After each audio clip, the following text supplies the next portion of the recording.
Oh,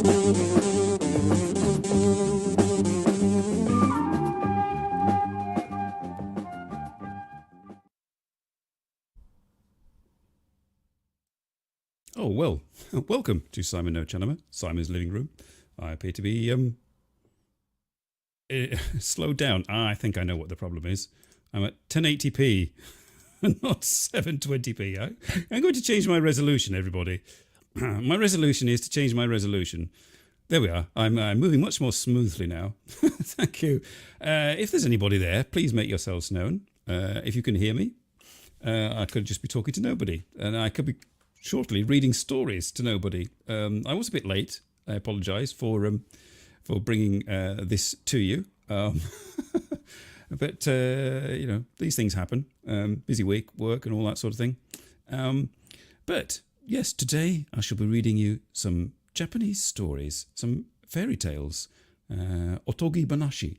So I've just discovered what that means, and I confirmed it with my best friend in Tokyo, and she said yes, that means fairy tales. So I'm all right there. I got that correct. And this is an idea brought to us by Alas, my friend Alas. She's probably working today, so she's not going to see it, but she can watch it afterwards. But I shall be reading some stories that were Japanese fairy tales in English, of course. Can't expect me to do it in Japanese, but they shall be stories collected by somebody called Theodara Ozaki in 1909, and also the famous Lafcadio Hearn. I don't know if I've pronounced that correctly. Who was I think possibly an Irishman who became a Japanophile in the 19th century, and in the early 20th century he gathered history and such of Japan, and also some stories. So if I manage to get to it, I'll get to one of those stories. But I'm going to start actually with a story collected by Theodara Ozaki, and it's quite a famous story. It's called The Bamboo Cutter and the Moon Child.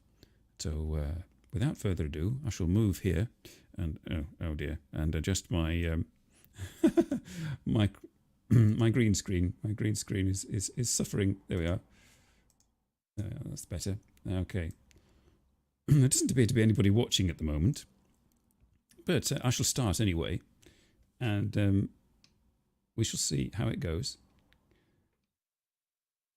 Right, so this is called The Bamboo Cutter and the Moon Child.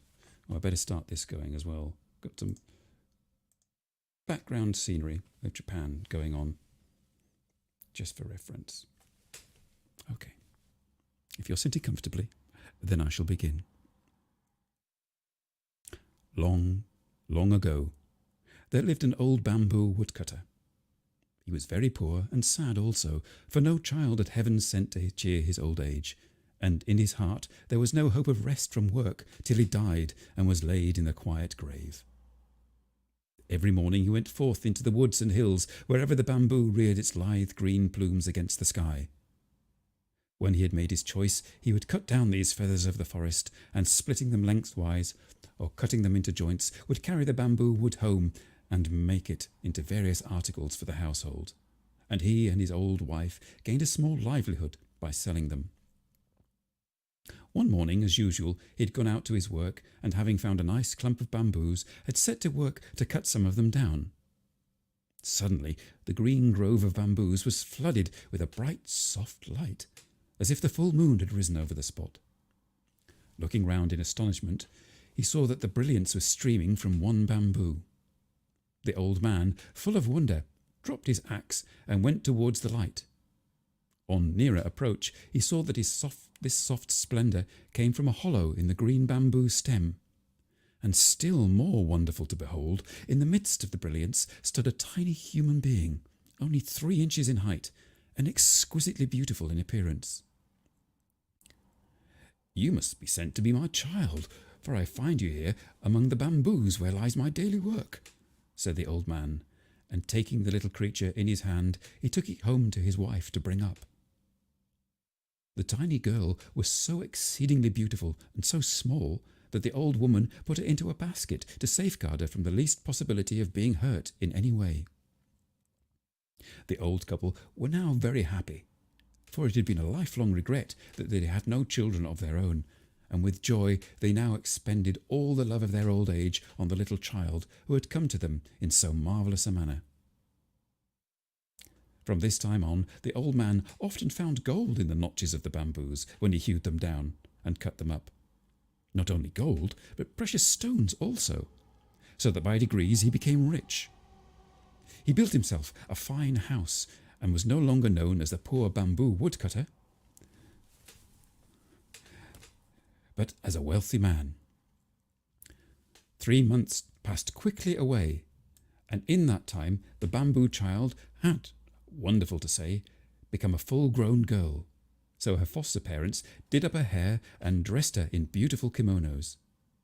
She was of such wondrous beauty that they placed her behind the screens like a princess and allowed no one to see her, waiting upon her themselves.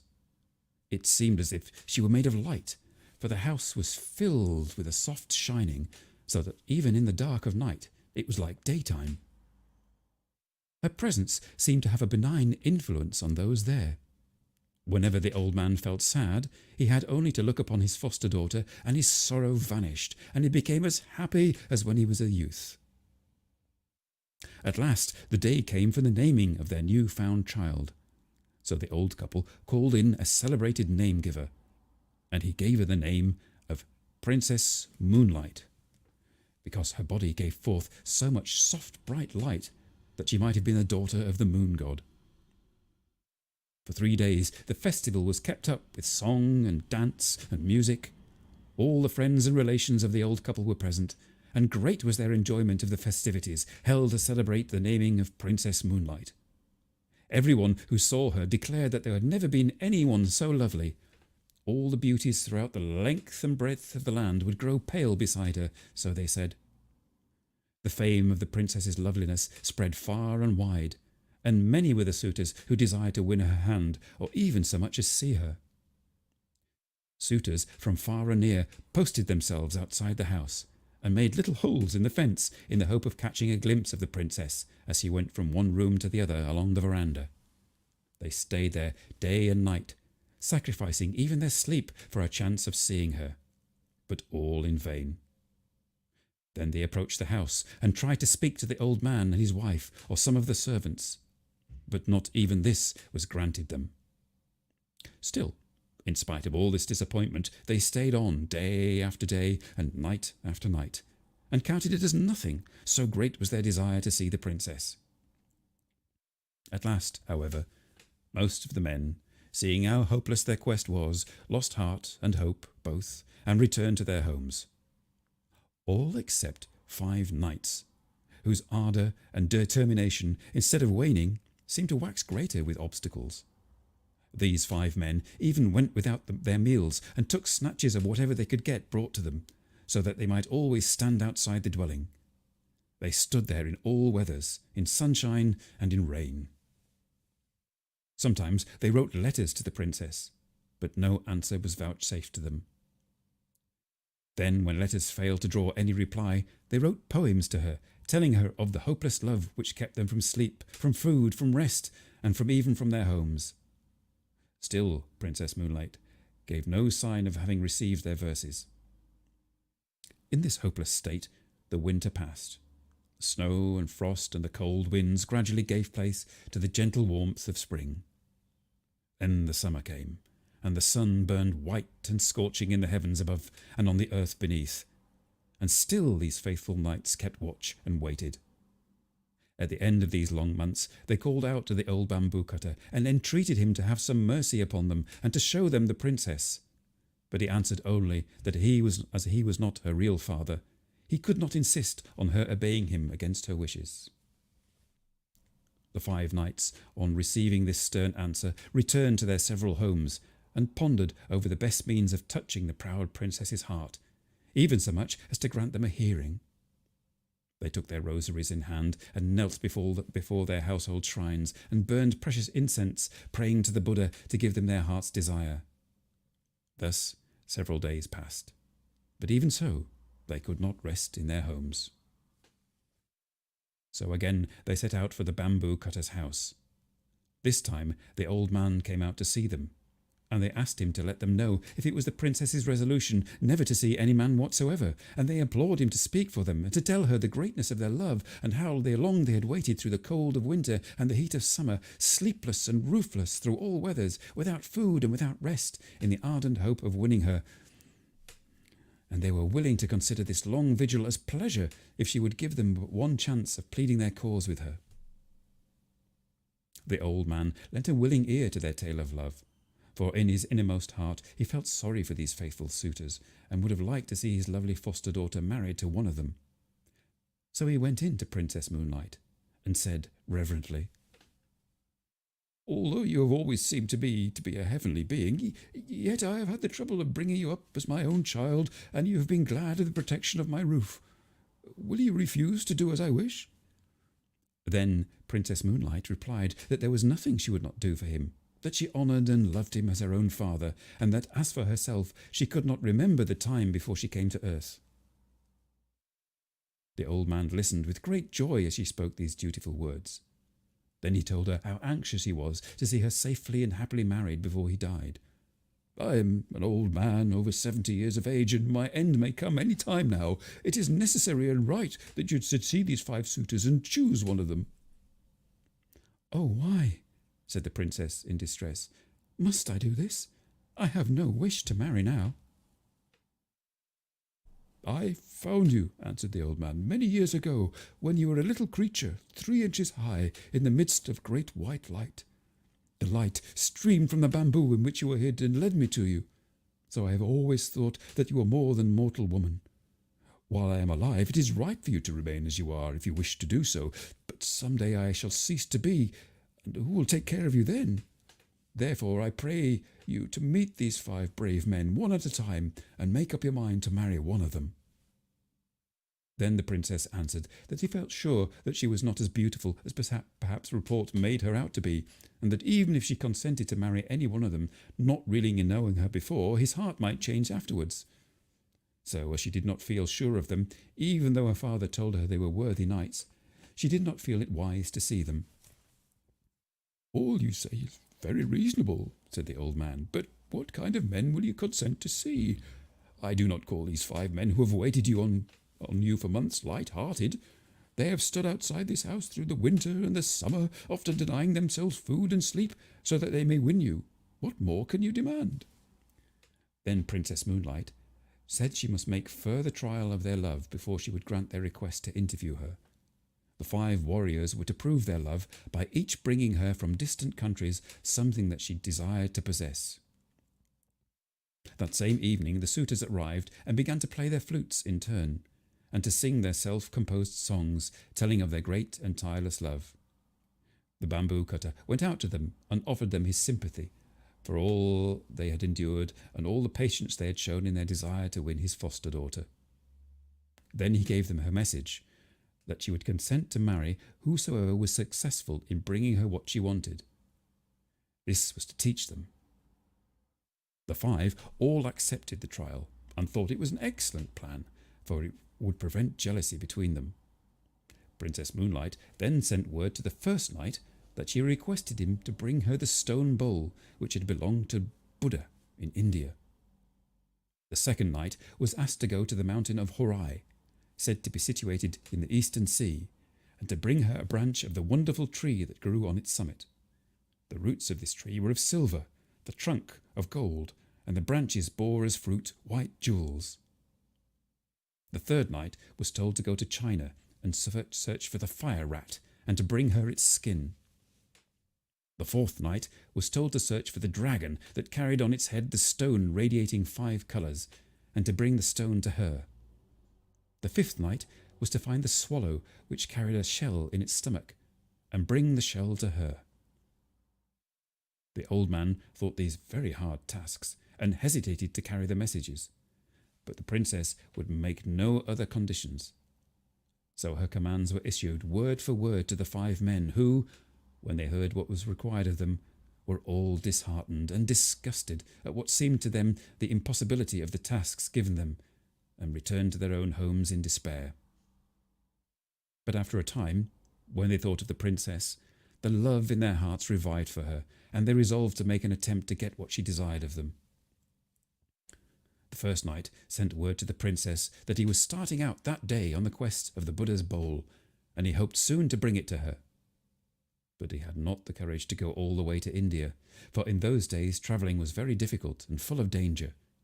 So he went to one of the temples in Kyoto and took a stone bowl from the altar there, paying the priest a large sum of money for it. He then wrapped it in a cloth of gold, and waiting quietly for 3 years, returned and carried it to the old man. Princess Moonlight wondered that the knight should have returned so soon. She took the bowl from its gold wrapping, expecting it to make the room full of light, but it did not shine at all. So she knew that it was a sham thing, and not the true bowl of Buddha.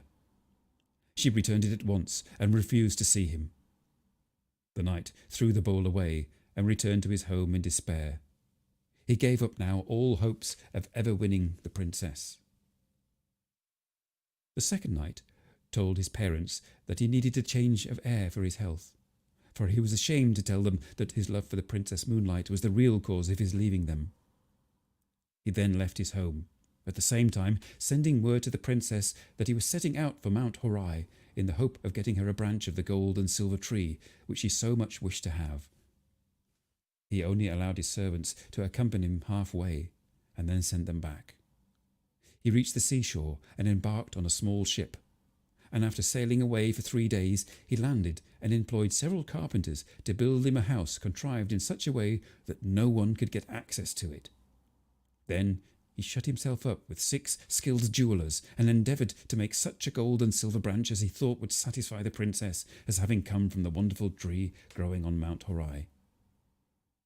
Every one of whom he had asked declared that Mount Horai belonged to the land of fable, not to fact. When the branch was finished, he took his journey home and tried to make himself look as if he were wearied and worn out with travel. He put the jewelled branch into a lacquer box and carried it to the bamboo cutter, begging him to present it to the princess. The old man was quite deceived by the travel-stained appearance of the knight, and thought that he had only just returned from his long journey with the branch.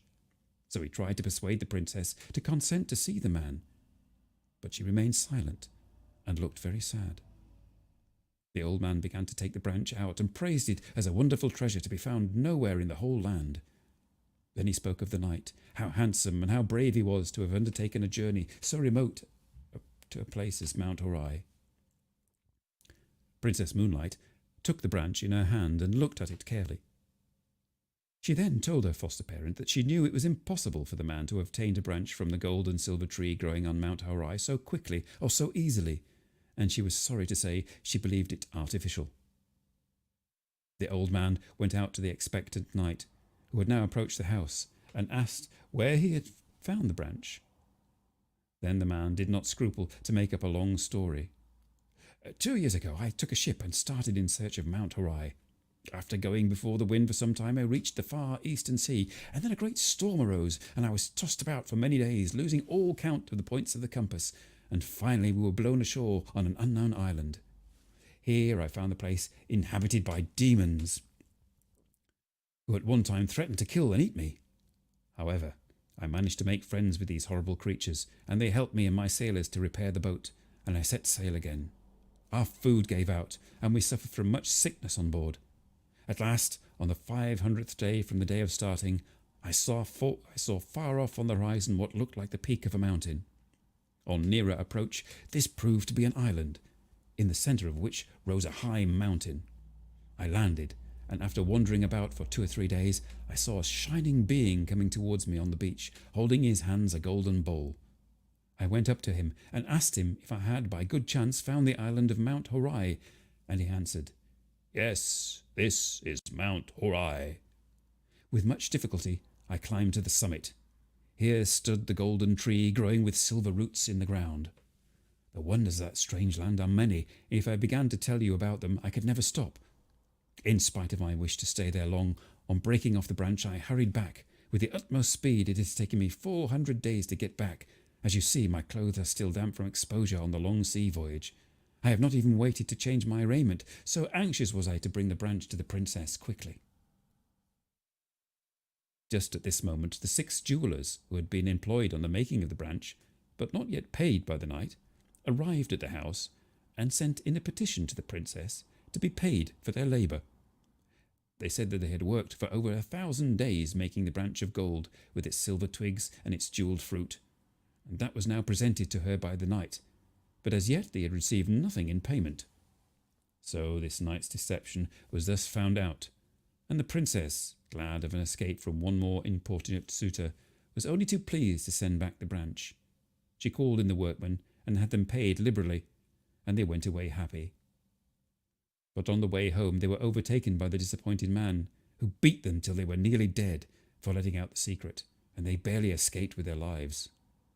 The knight then returned home, raging in his heart, and in despair of ever winning the princess, gave up society and retired to a solitary life among the mountains.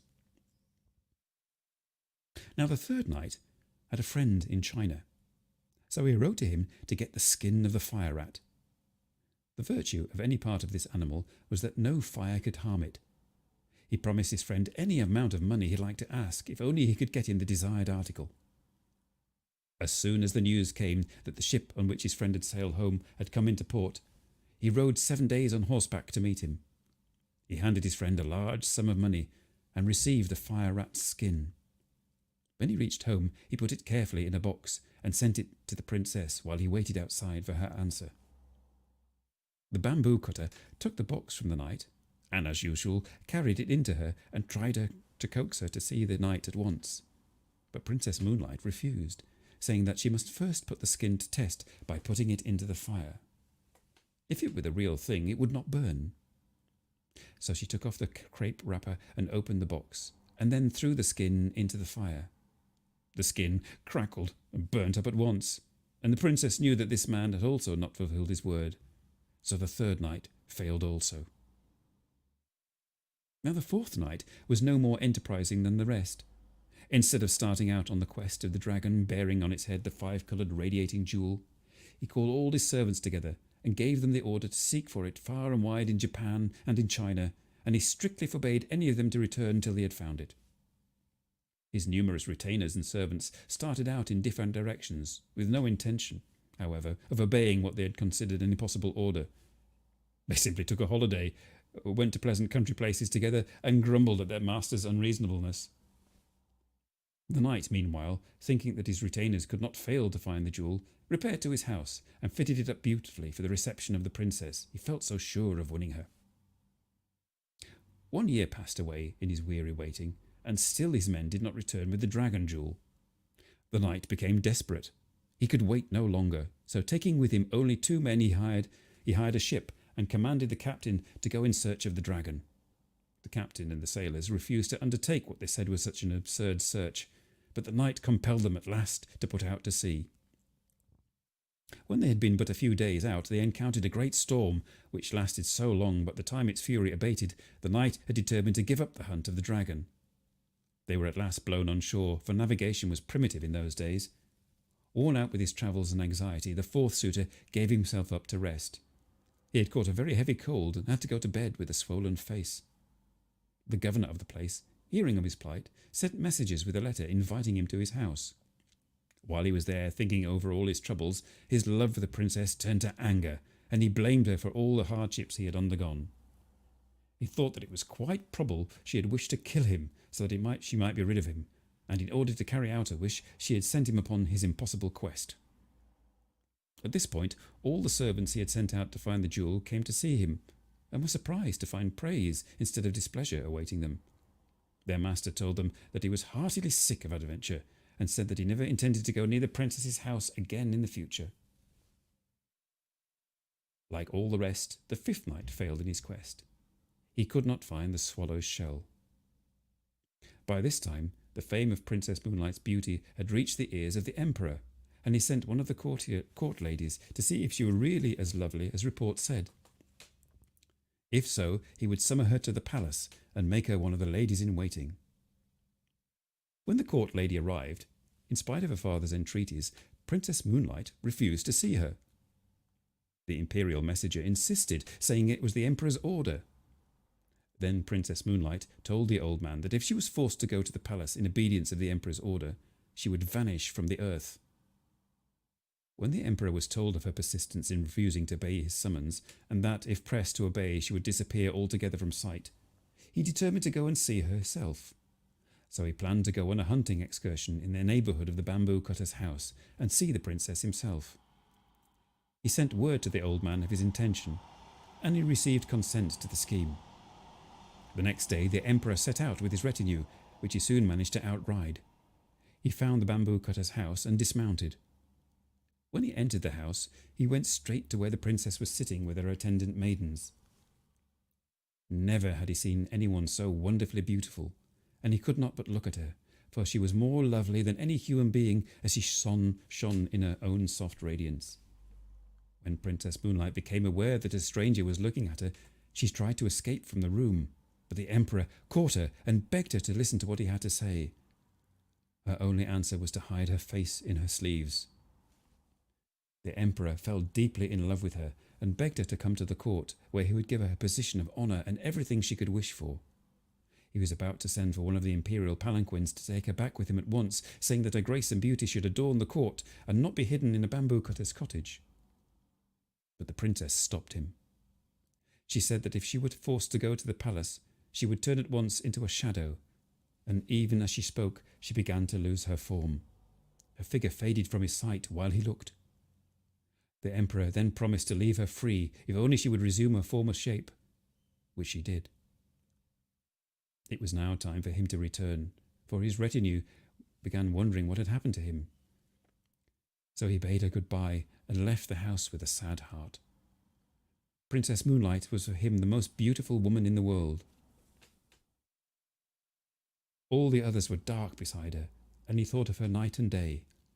His Majesty now spent much of his time in writing poems, telling her of his love and devotion, and sent them to her.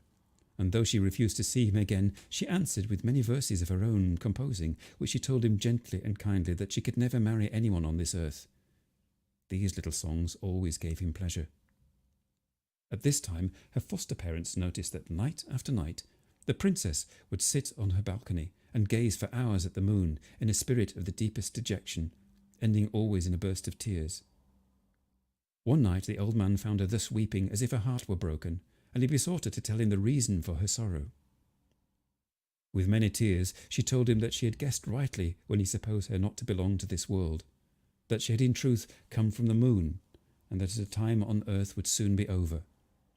On the 15th day of that very month of August, her friends from the moon would come to fetch her, and she would have to return. Her parents were both there, but having spent a lifetime on earth, she had forgotten them, and also the moon world to which she belonged. It made her weep, she said, to think of leaving her kind foster parents and the home where she had been happy for so long. When her attendants heard this, they were very sad, and could not eat or drink for sadness at the thought that the princess would so soon leave them. The emperor, as soon as the news was carried to him, sent messengers to the house to find out if the report were true or not. The old bamboo cutter went out to meet the imperial messengers. The last few days of sorrow had told upon the old man. He had aged greatly and looked much more than his 70 years. Weeping bitterly, he told them that the report was only too true, but he intended, however, to make the prisoners of the envoys from the moon and do all he could to prevent the princess from being carried back. The men returned and told His Majesty all that had passed. On the 15th day of that month, the emperor sent a guard of 2,000 warriors to watch the house. 1,000 stationed themselves on the roof, another 1,000 kept watch all around the entrances of the house. All were well-trained archers with bows and arrows. The bamboo cutter and his wife hid Princess Moonlight in an inner room. The old man gave orders that no one was to sleep that night. All in the house were to keep a strict watch and be ready to protect the princess. With these precautions and the help of the emperor's men-at-arms, he hoped to withstand the moon messengers. But the princess told him that all these measures to keep her would be useless, and that when her people came for her, nothing whatever could prevent them from carrying out their purpose. Even the emperor's men would be powerless. Then she added with tears that she was very, very sorry to leave him and his wife, whom she had learned to love as her parents, that if she could do as she liked, she would stay with them in their old age and try to make some return for all the love and kindness they had showered upon her during her earthly life. The night wore on. The yellow harvest moon rose high in the heavens, flooding the world asleep with her golden light. Silence reigned over the pine and bamboo forests, and on the roof where the 1,000 men-at-arms waited. Then the night grew grey towards the dawn, and all hoped that the danger was over, that Princess Moonlight would not have to leave them after all. Then, suddenly, the watchers saw a cloud form around the moon, and while they looked, this cloud began to roll earthwards. Nearer and nearer it came, and everyone saw with dismay that its course lay towards the house. In a short time the sky was entirely obscured, till at last the cloud lay over the dwelling, only 10 feet off the ground. In the midst of the cloud there stood a flying chariot, and in the chariot a band of luminous beings. One amongst them, who looked like a king and appeared to be the chief, stepped out of the chariot, and, poised in the air, called to the old man to come out. "The time has come," he said, "for Princess Moonlight to return to the moon from whence she came. She committed a grave fault, and as punishment was sent to live down here for a time. We know what good care you have taken of the princess, and we have rewarded you for this and sent you wealth and prosperity. We put the gold in the bamboos for you to find. I have brought up this princess for 20 years, and no once has she done a wrong thing. Therefore the lady you are seeking cannot be this one," said the old man. "I pray you to look elsewhere." Then the messenger called aloud, saying, "Princess Moonlight, come out from this lowly dwelling. Rest not here another moment." At these words the screens of the princess's room slid open of their own accord, revealing the princess shining in her own radiance, bright and wonderful and full of beauty. The messenger led her forth and placed her in the chariot. She looked back and saw with pity the deep sorrow of the old man. She spoke to him with many comforting words and told him that it was not her will to leave him, and that he must always think of her when looking at the moon. The bamboo cutter implored to be allowed to accompany her, but this was not allowed. The princess took off her embroidered outer garment and gave it to him as a keepsake. One of the moon beings in the chariot held a wonderful coat of wings. Another had a phial full of the elixir of life, which was given to the princess to drink. She swallowed a little, and was about to give the rest to the old man, but she was prevented from doing so. The robe of wings was about to be put on her shoulders, but she said, "Wait a little. I must not forget my good friend the Emperor. I must write him once more to say goodbye while still in this human form." In spite of the impatience of the messengers and the charioteers, she kept them waiting while she wrote. She placed the phial of the elixir of life with the letter, and giving them to the old man, she asked them to deliver them to the emperor. Then the chariot began to roll heavenwards, towards the moon, and as they all gazed with tearful eyes at the receding princess, the dawn broke, and in the rosy light of day the moon chariot and all in it were lost amongst the fleecy clouds that were now wafting across the sky on the wings of the morning wind. Princess Moonlight's letter was carried to the palace.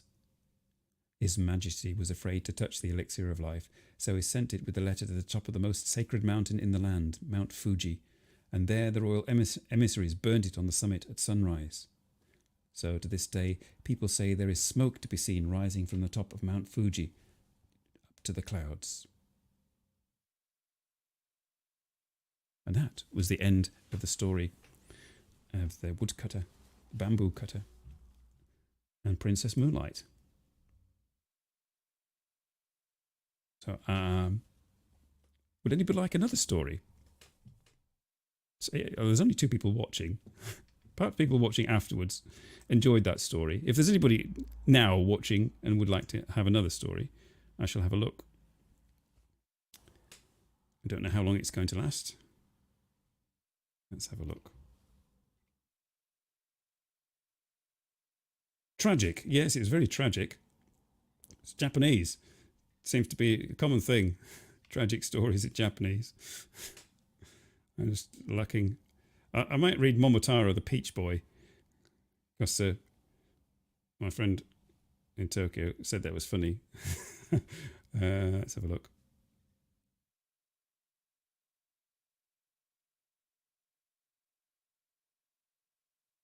Where's the I'm just looking. It's on here. It's all electronic.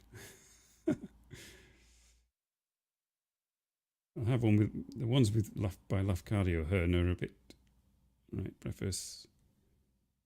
There's the Peach Boy.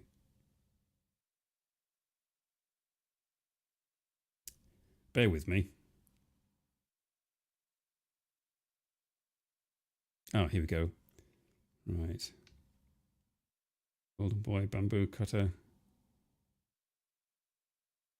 Son of a Peach. Right. Do that one. This one is called Momotaro, or the story of the son of a peach. He was a little son of a peach. It all starts with a long ago. Before we start, I shall have to wet my whistle. And I notice I'm not slurring my speech. And I mentioned on Discord that it was largely to do with getting audio feedback through my headphones. When there's a slight delay in hearing my own voice, it confuses my brain.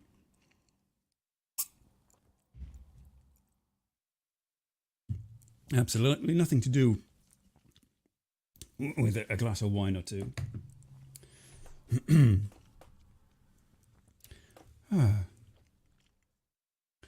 So,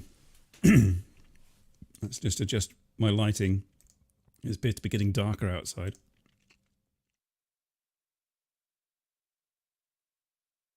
There we are. I'm a little bit brighter.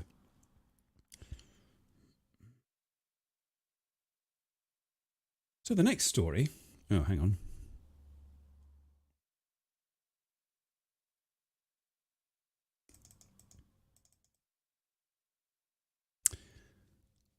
Is Momotaro, story of the son of a peach.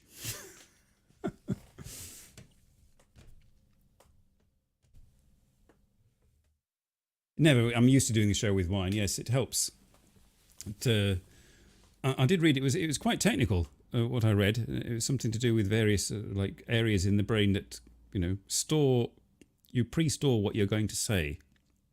So when you hear it again, sort of like a few microseconds later, it totally throws you, and you end up like not being able to say the words properly. You should try it. It's quite disturbing. It sounds like you've got some kind of mental affliction. Anyway, where are we? Son of a Peach. Momotaro, story of the Peach Boy. Is the sound all right? I mean, I've not got the microphone right up to my face, so hopefully it's clear. Long, long ago, there lived an old man and an old woman. They were peasants and had to work hard to earn their daily rice. The old man used to go and cut grass for the farmers around, and while he was gone, the old woman, his wife, did the work of the house and worked on their own little rice field. One day the old man went to the hills as usual to cut grass, and the old woman took some clothes to the river to wash. It was nearly summer, and the country was very beautiful to see in its fresh greenness as the two old people went on their way to work.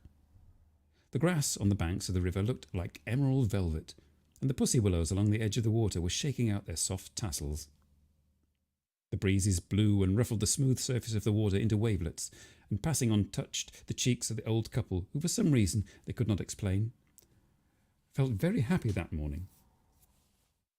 The old woman at last found a nice spot by the river bank and put her basket down.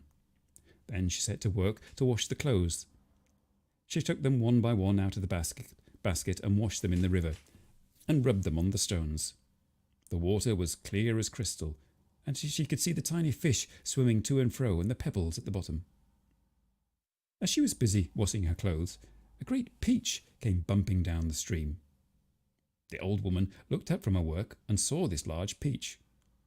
She was 60 years of age, yet in all her life she had never seen such a big peach as this. "How delicious that peach must be," she said to herself. "She must certainly get it and take it I must certainly get it and take it home to my old man." She stretched out her arm to try and get it, but it was quite out of her reach.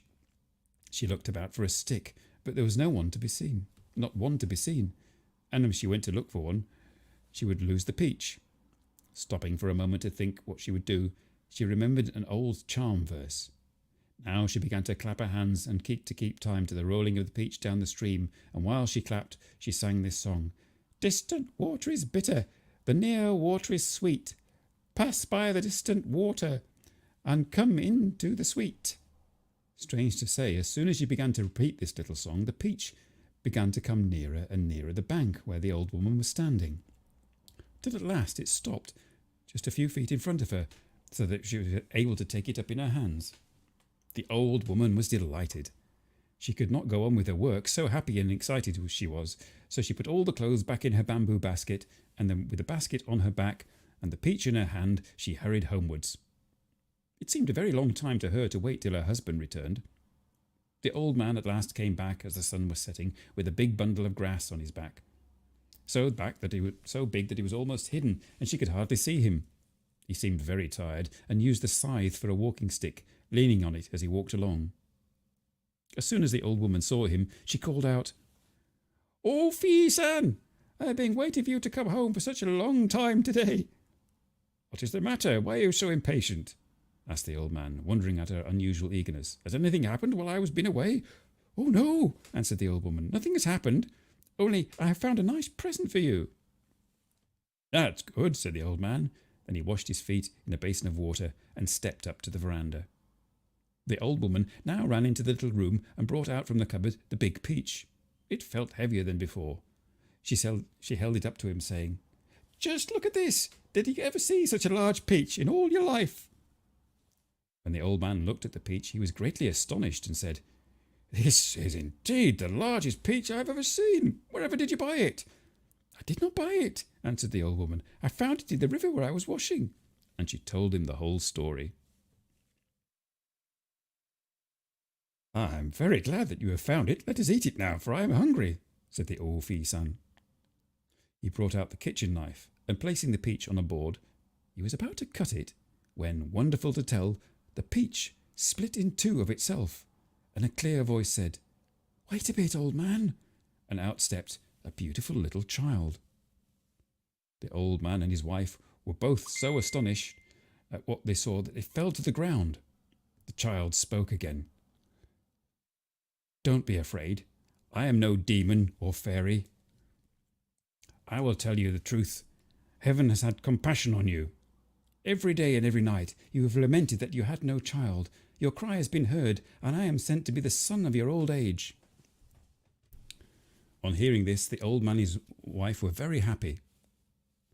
They had cried at night and day for sorrow at having no child to help them in their lonely old age, and now that their prayer was answered, they were so lost with joy that they did not know where to put their hands or their feet. Then the old woman, they named their son Momotaro, a son of a peach, because he had come out of a peach. The years passed quickly by, and the child grew to be 15 years of age. He was taller and far stronger than any other boys of his own age. He had a handsome face and a heart full of courage. The old couple's pleasure was very great when they looked at him. One day Momotaro came to his foster father and said solemnly, "Father, by a strange chance we have become father and son. Your goodness to me has been higher than the mountain grasses. I do not know how to thank you enough." "Why," answered the old man, "it's a matter of course that a father should bring up his son. When you are older, it will be your turn to take care of us." "Indeed, I am rather surprised that you should thank me in this way," and the old man looked bothered.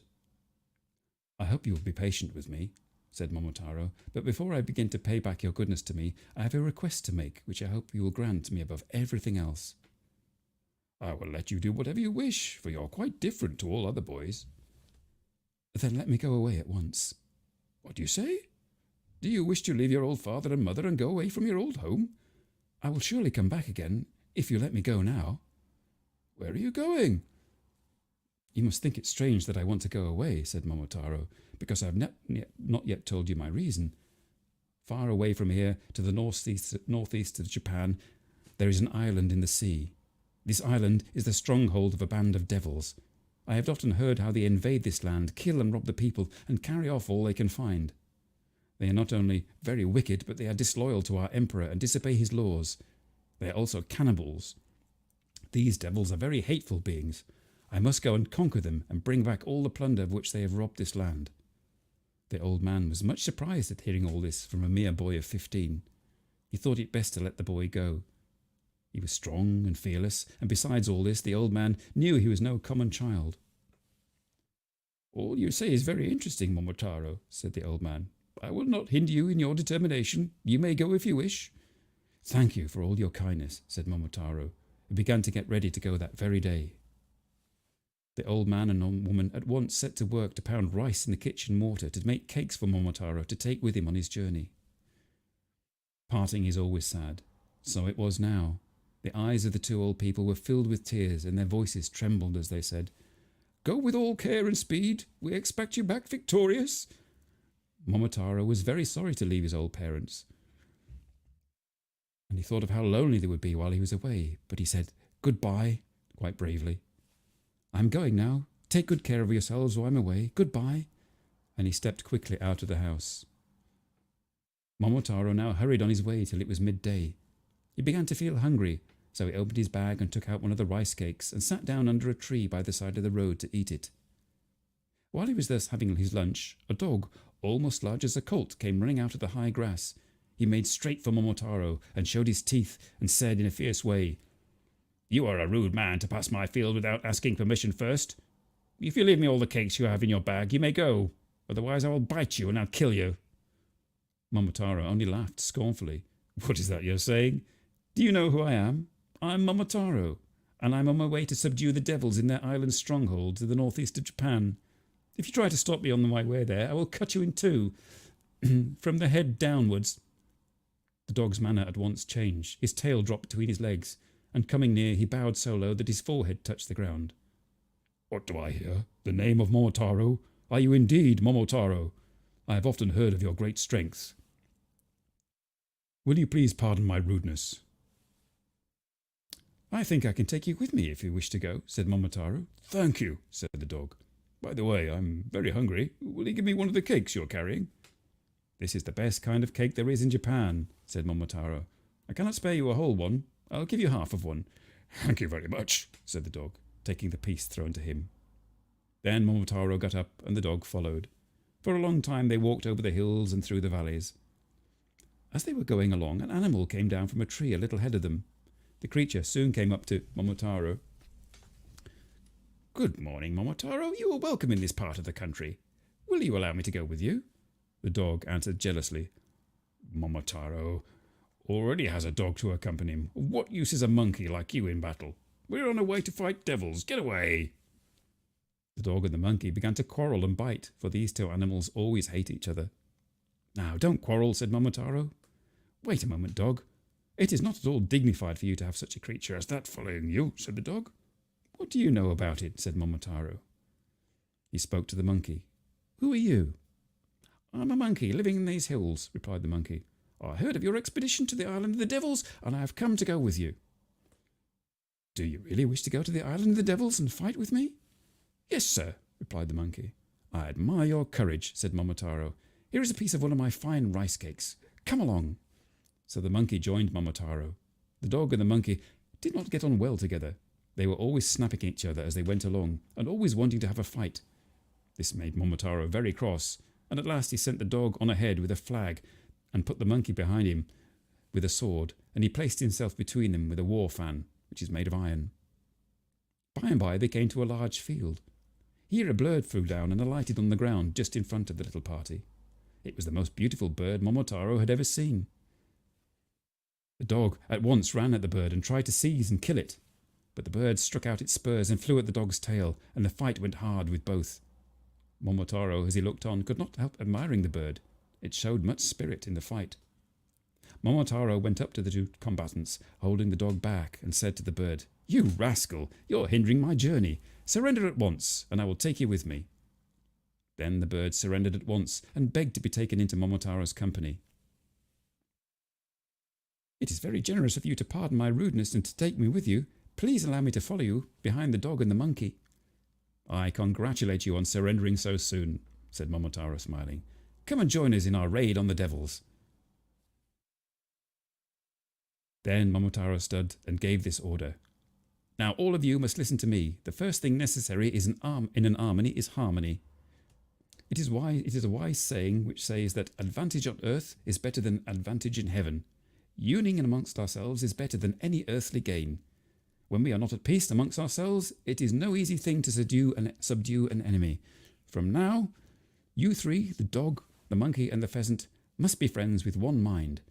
The one who first begins a quarrel will be discharged on the spot. All three promised not to quarrel. The pheasant was now a member of Momotaro's suite and received half a cake.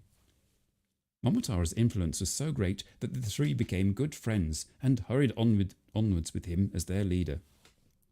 Hurrying on day after day, they at last came out upon the shore of the northeastern sea. There was nothing to be seen as far as the horizon, not a sign of any island.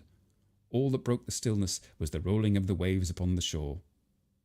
Now the dog and the monkey and the pheasant had come very bravely all the way through the long valleys and over the hills, but they had never seen the sea before, and for the first time since they had set out they were bewildered and gazed at each other in silence.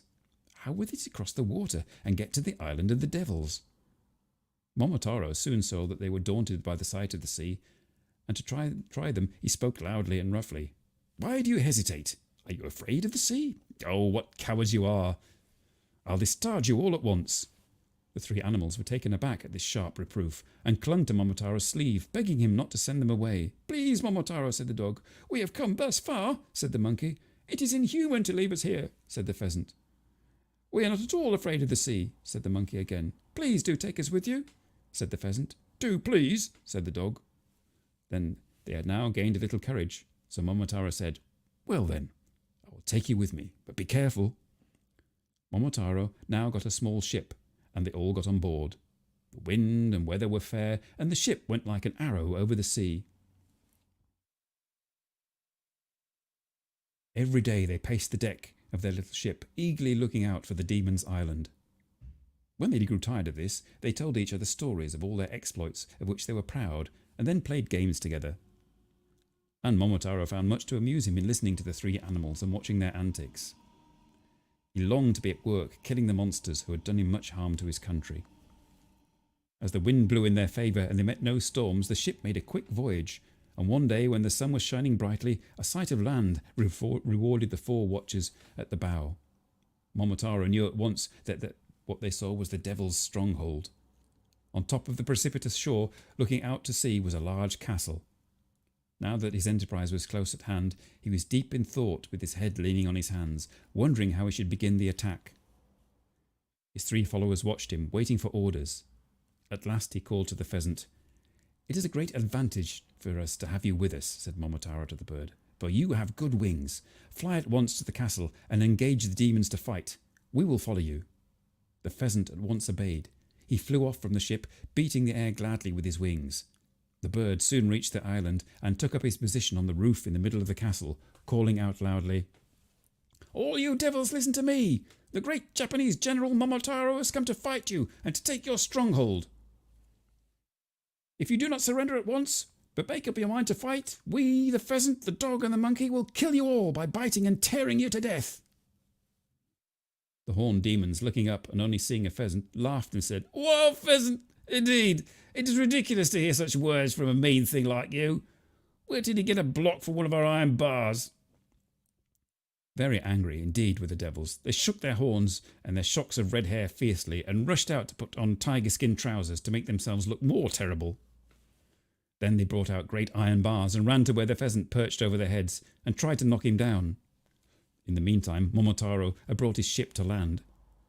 As they had approached, he saw that the shore was like a precipice, and that the large castle was surrounded by high walls and large iron gates and was strongly fortified. Momotaro landed, and with the hope of finding some way of entrance, walked up the path towards the top, followed by the monkey and the dog. They soon came upon two beautiful damsels washing clothes in the stream. Momotaro saw that the clothes were blood-stained, and as the two maidens washed, the tears were falling fast down their cheeks. "Who are you, and why do you weep?" "We are captives of the Demon King. We were carried away from our homes, and we are obliged to be his servants, and one day he will kill us." And the tears burst out afresh at this horrible thought. "I will rescue you," said Momotaro. "Do not weep any more. Only show me how I may get into the castle." Then the two ladies led the way and showed Momotaro a little back door into the lowest part of the castle wall, so small that Momotaro could hardly crawl in. The pheasant, who all this time was fighting hard, saw Momotaro and his little band rush in at the back. Momotaro's onslaught was so furious that the devils could not stand against him. At first their foe had been a single bird, the pheasant, but now that Momotaro and the dog and the monkey had arrived, they were bewildered, for the four enemies fought like 100, so strong were they. The chief of the devils at last was the only one left. He made up his mind to surrender, for he knew that his enemy was stronger than mortal man. He came up humbly to Momotaro and threw down his iron bar, and kneeling down at the victor's feet, he broke off the horns in his head in token of submission, for they were the sign of his strength and power. "I am afraid of you," he said meekly. "I cannot stand against you. I'll give you all the treasure hidden in this castle if you will spare my life." Momotaro laughed. "It is not like you, big devil, to beg for mercy, is it? I cannot spare your wicked life, however much you beg, for you have killed and tortured many people and robbed our country for many years." Then Momotaro tied the devil chief up and gave him into the monkey's charge. Having done this, he went into all the rooms of the castle and set the prisoners free and gathered together all the treasures he found. The dog and the pheasant carried home the plunder, and thus Momotaro returned triumphantly to his home, taking with him the devil as a captive. The two poor damsels, daughters of Deimos, and others whom the wicked demon had carried off to be his slaves, were taken safely to their own homes and delivered to their parents. The whole country made a hero of Momotaro on his triumphant return, and rejoiced that the country was now freed from the robber devils who had been a terror of the land for a long time. The old couple's joy was greater than ever, and the treasure Momotaro had brought with him enabled them to live in peace and plenty to the end of their days. Well, I wasn't quite expecting that. I thought it was a much more pleasant story. I didn't expect like extreme violence and death. But it's a fairy tale, and I hope you enjoyed it. Let me just go back here, back to my old living room. So those were two examples of Japanese fairy tales. I hope you enjoyed them. I had fun telling the stories. And next week on the show, not more of the same. I'm not quite sure what will be happening next week, but we shall see. But I did hope you enjoyed that. I'm now going to relax and not speak much for the rest of the day. And hopefully see you all again next week. So thank you for joining me. I'm now going to finish my wine. And